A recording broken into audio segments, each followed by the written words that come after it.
Comment un Irakien, arrivé en France en 2016 et soupçonné d'être un djihadiste, a-t-il pu obtenir le statut de réfugié politique dans notre pays? Voilà une des questions qui se posent depuis que l'on a appris l'arrestation d'un homme dans le Calvados. Immédiatement, il a été écroué et mis en examen pour crime de guerre. Il aurait participé avec le groupe État islamique au massacre de Tikrit, 1700 morts en 2014. Clément Le Goff et Pascal Caron. Le suspect vivait dans cette tour, en plein cœur de ce quartier de Lisieux, jusqu'au 6 mars dernier. À l'aube, les services de renseignement l'interpellent dans cet appartement, selon ses voisins. Ils étaient avec la cagoule, les fusils à pompe. Moi, ils étaient au moins une quinzaine. Donc non, c'était pas une arrestation. Pour nous, c'était pas une arrestation de drogue. C'était pas possible. Il y avait autre chose. Ahmed H, 33 ans, de nationalité irakienne, était réfugié politique en France depuis juin 2017. Il a été mis en examen le 9 mars dernier, notamment pour assassinat en relation avec une entreprise terroriste et crime de guerre, selon le parquet de Paris. Et on commence à en savoir davantage sur son profil. Avant d'arriver à Lisieux, Ahmed H était recherché par les autorités irakiennes et Interpol. L'homme serait un ancien membre du parti de Saddam Hussein et aurait rejoint l'État islamique. Mais surtout, Ahmed H est soupçonné d'avoir participé au massacre de soldats irakiens à Tikrit en juin 2014. Des hommes armés arborant le drapeau de l'État islamique avaient enlevé 1700 recrues de l'armée avant de les exécuter, une par une. Alors, comment a-t-il pu rejoindre la France? Sous une fausse identité, il aurait emprunté la route des migrants.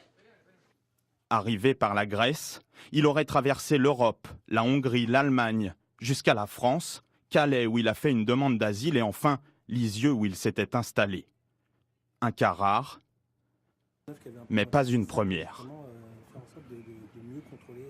On l'a vu, notamment en 2015, il y a eu l'utilisation de cette route de migrants par des individus.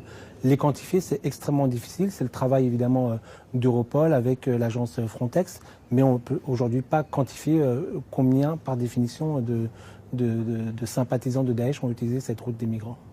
Comment a-t-il pu obtenir son statut de réfugié et sa carte de résident de 10 ans en France? Alerté par les autorités irakiennes, les services de renseignement l'ont surveillé, puis arrêté.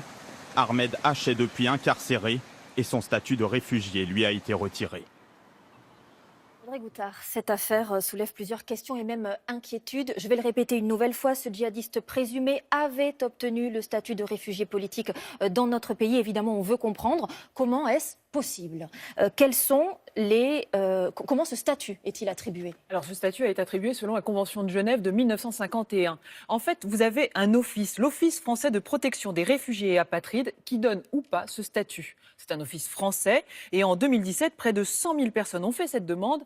Un tiers d'entre elles l'ont obtenu. Et alors, quels contrôles sont effectués? Alors, il y a énormément de contrôles. En fait, l'OFPRA, cet office, à chaque fois, pour chaque demandeur, ça interroge les services de renseignement, interroge les services de police, interroge les services étrangers pour savoir quel est le profil exact, est-ce qu'on peut lui donner ou pas ce droit d'asile.